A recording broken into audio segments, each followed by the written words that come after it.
It is just ridiculous. Am I having a love affair with my bike? Is that weird? Is that weird to have a love affair with my bike? Is it? Because it doesn't feel weird. It feels right.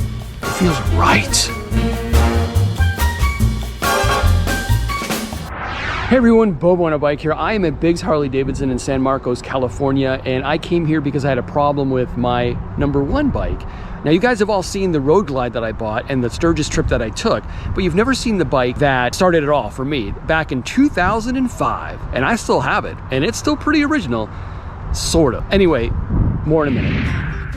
So welcome back to Bobo on a Bike. I'm glad that you guys are visiting my channel. I'm really excited. Now I stopped by Biggs Harley-Davidson in San Marcos, California to check out the new bikes. I was really looking for the blood orange Road Glide. I hear that that's pretty gnarly. The paint job is fantastic, but they didn't have one here. So I decided to grab some other stuff that I needed for my first bike.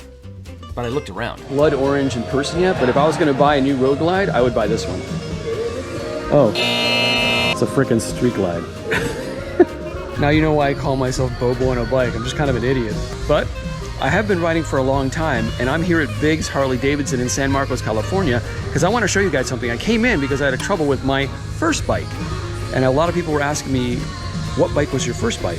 I'm like, oh, wait till you see this.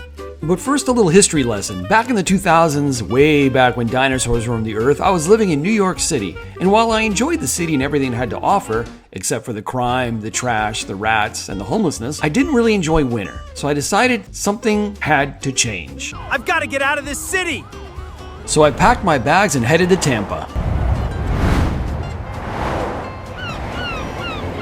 Tampa, I have arrived. And Tampa was great. It was fun. It was sunny. But I still wanted something else to enjoy the beach life and the sunny state of Florida. And it wasn't hard to find out what I needed when Harley-Davidson was making commercials like this. I had a really good time tonight. Me too.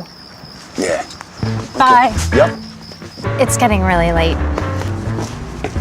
Night. All right. Okay. Bye.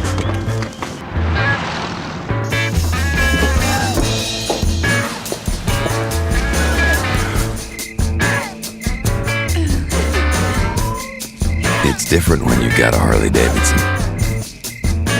After seeing those commercials, I knew exactly what I had to do. Let's continue the story in real life. You'll have to forgive me because the Harley-Davidson dealership got really loud. Some guy was trying to ride a Sportster. He was in the parking lot and he popped first gear and then he caught himself. So I was like, let me get the hell out of here because I don't feel like getting this thing all scraped up. So what is the bike I got? Let me give you a little history first. Before modern hydraulics, Harley-Davidson ruled the road with the iconic Springer front end. Popularized in the 30s, perfected in the 40s. A 48 panhead to be specific. Fast forward to 88, when Willie G. Davidson resurrected the past by pairing that vintage leading link geometry to create the FXSTS. Now, as the years rolled on, the design evolved into an ultimate nostalgic trip with a 1997 Heritage Springer. It did have fishtail mufflers, which, okay, I gotta admit, those are pretty cool. And in 2005, the Springer Softail was born all the way through 2008. And then came the dark, bobber-styled crossbones. All in all, it's a flawless fusion of mechanical charm and timeless attitude, and my friends, I have a Springer. Anyway, I want to tell you about when I got this bike. Way back in 2005, when I was a wee lad. No, not that young, a little older than that. Yeah, probably right about there. I bought this from Jim's Harley-Davidson in Florida back in 05, brand new. They told me that the 05 was going to be the same as 06. So in other words, they lied to me because in 06, the Springer came out with a wider back tire. I bought it, drove it right out of there, and it was black. So here's a picture of what my bike used to look like before I did everything that I did to it, which I'm gonna go over with you today. Okay, so this is my 2005 Springer Softail, and you can tell obviously the paint is not original. Let's start with what I did first. The first thing I did was the bars that came were straight bars, which I hated.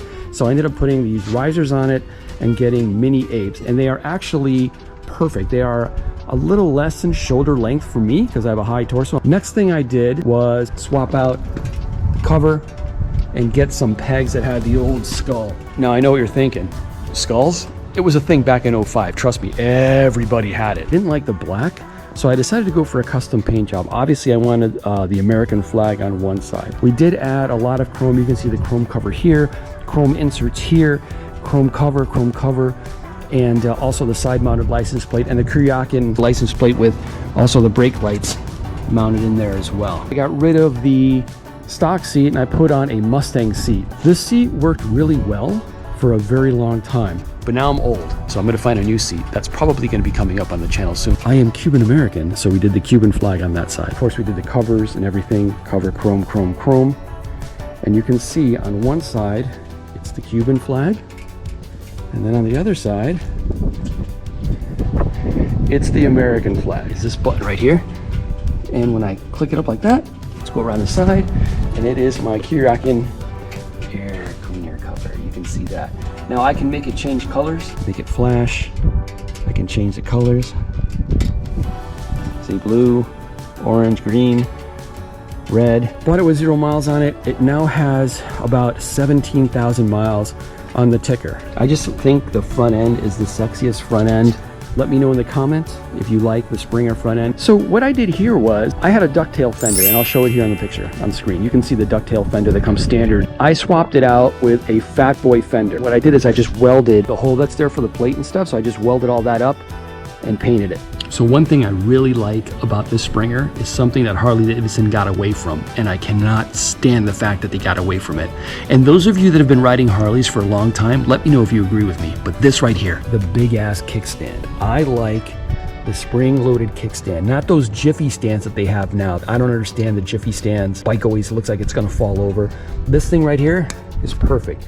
Okay, things I would change. I would probably get a new transmission, 6-speed, because on the highway at 80 miles an hour, I don't think it struggles, but it's very loud. It's a cruiser, it's made to go, bar to bar. On the highway, it's not terrible though. People say like the Springer bounces up and down. I don't get that. I don't get any of that.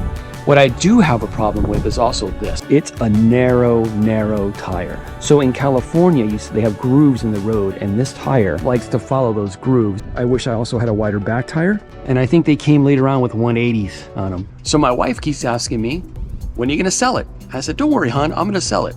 I tell my wife, I'm gonna sell it all the time. I tell my wife a lot of things. I tell her I love her. I tell her she's the best thing that's ever happened to me, all true. Then I tell her I'm gonna sell the bike. You sure about that? I don't know if I'm gonna sell it or not, but if I do sell it, it won't be in California because it's gonna be hard to find a person who wants to buy a bike with the American flag on one side and the Cuban flag on the other side. After riding it today, it's tough. And those of you that own more than one bike, I never thought I would. I never thought I'd be the dude with 2 bikes. Little I ride this one, but when I do ride it, it feels great, it feels wonderful. Let me know in the comments what you think.